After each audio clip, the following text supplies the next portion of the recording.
Hello everyone, welcome back to my channel cooking with Armina. প্রতিদিন একই রকম ভাত খেতে খেতে যদি একটু নতুন স্বাদের খোঁজে থাকেন, তাহলে আজকের রেসিপি আপনার জন্য একদম পারফেক্ট। খুবই অল্প কয়েকটি উপকরণ আর সহজ কয়েকটি ধাপেই তৈরি হবে এমন একটি সুগন্ধি লেমন রাইস। চলুন তাহলে আর দেরি না করে শুরু করা যাক আজকের রেসিপিটি। প্রথমেই আমি একটি পাত্রের মধ্যে 2 কাপ বাসমতি চাল নিয়ে ভালোভাবে 2 থেকে 3 বার ধুয়ে নিয়েছি। এবার এটা 20 মিনিটের জন্য ভিজিয়ে রাখবো। এতে করে চালের দানা সুন্দর লম্বা হবে এবং রান্নার পর একেবারে ঝরঝরে থাকবে। এবার একটি বড় হাঁড়িতে পর্যাপ্ত পরিমাণে গরম জল দিচ্ছি। জল ভালোভাবে ফুটে উঠলে তার মধ্যে ভিজিয়ে রাখা চালটা দিয়ে দেব। মাঝারি আঁচে ধীরে ধীরে চালটা সেদ্ধ হতে দেব, আর খেয়াল রাখবেন চাল যেন পুরোপুরি গলে না যায়। চালটা 80% সেদ্ধ হয়ে গেলে জল ছড়িয়ে কিছুক্ষণ রেখে দেব। এবার আসল স্বাদের পালা। একটা কড়াইতে 2 টেবিল চামচ রিফাইন্ড অয়েল দিয়ে সামান্য বাটার দিয়ে ভালোভাবে গরম করে নিচ্ছি। তেল আর বাটারে সুন্দর গন্ধ বেরোতে শুরু করলে দিয়ে দিচ্ছি 1 চা চামচ কালো সর্ষে, 1 চা চামচ চীনাবাদাম আর 2টো শুকনো লঙ্কা।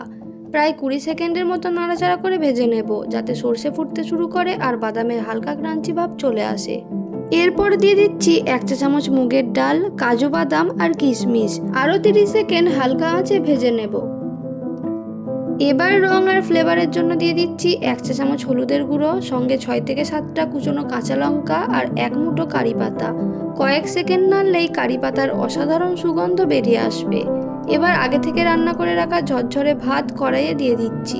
সঙ্গে 1 চা চামচ লবণ, 2 চা চামচ চিনি আর 1 চা চামচ পাতিলেবুর রস দিয়ে সবকিছু খুব ভালোভাবে মিশিয়ে নেব। এখন মাঝারি আঁচে ধীরে ধীরে ভাতটা নাড়তে থাকুন। চেষ্টা করবেন যাতে ভাতের দানা ভেঙে না যায়। প্রতিটা দানার সঙ্গে যখন মশলা, বাটার আর লেবুর টক স্বাদ সুন্দরভাবে মিশে যাবে আর ভাতে হালকা সোনালি রং চলে আসবে, তখন বুঝবেন আমাদের লেমন রাইস একেবারে তৈরি।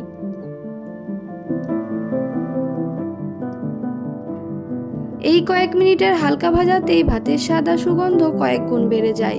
সবশেষে ওপর থেকে ছড়িয়ে দিচ্ছি একটু তাজা ধনেপাতা কুচি, আর ব্যাস, একেবারে রেস্টুরেন্ট স্টাইলে সুগন্ধি লেমন রাইস পরিবেশনের জন্য তৈরি। আপনি চাইলে এর সঙ্গে নারকেলের চাটনি, দই, আচার অথবা হালকা কোনো ভেজ বা নন ভেজ কারি পরিবেশন করতে পারেন। আপনারাও বাড়িতে অবশ্যই একবার এই রেসিপিটি ট্রাই করে দেখবেন। আবার দেখা হবে নতুন একটি মজাদার রেসিপি নিয়ে। ততদিন সবাই ভালো থাকুন, সুস্থ থাকুন।